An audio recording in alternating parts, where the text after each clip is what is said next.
I wanted to live a great life, so I did everything I thought I should. I climbed the ladder hoping at some point it would become more fun.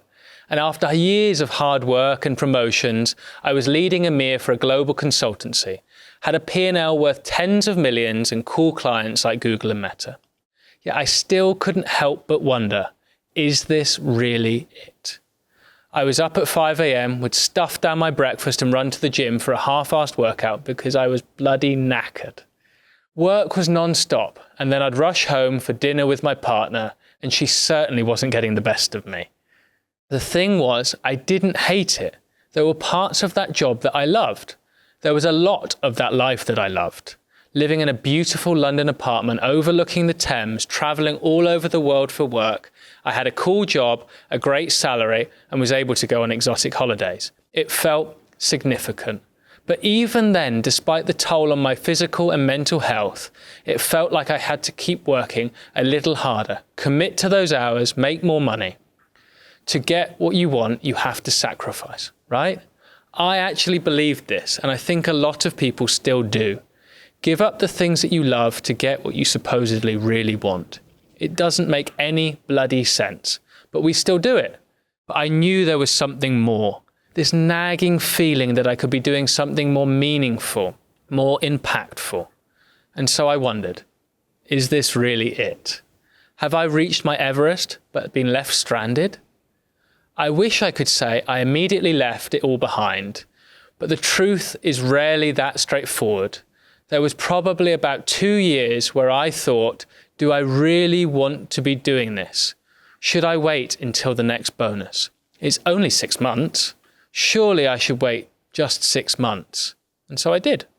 I collected my bonus and I thought, I've just got a pay rise. I've just got quite a large bonus. Maybe I can do this for 1 more year. So I did.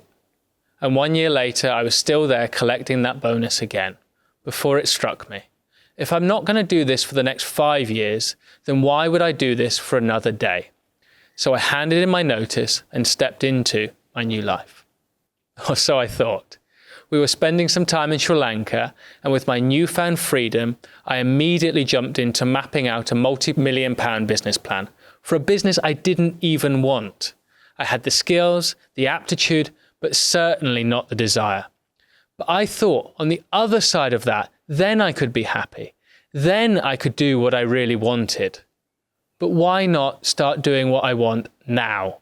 Before my stretch in corporate, I worked in a meatpacking factory as a cowboy in a cattle station in Australia and taught English to Korean students whose language I could barely speak. I've lived across 10 countries on 4 continents, and that unconventional path taught me something. There isn't one right way to build a life, but we do only have one life to build right. And so that is what I did, and that is what I help others do. To build intentional lives around the things that they love and what matters most to them, rather than continuing to follow those shoulds. Not everyone chooses to blow up their lives like I did. Most people simply realize that where they are isn't where they hope to be.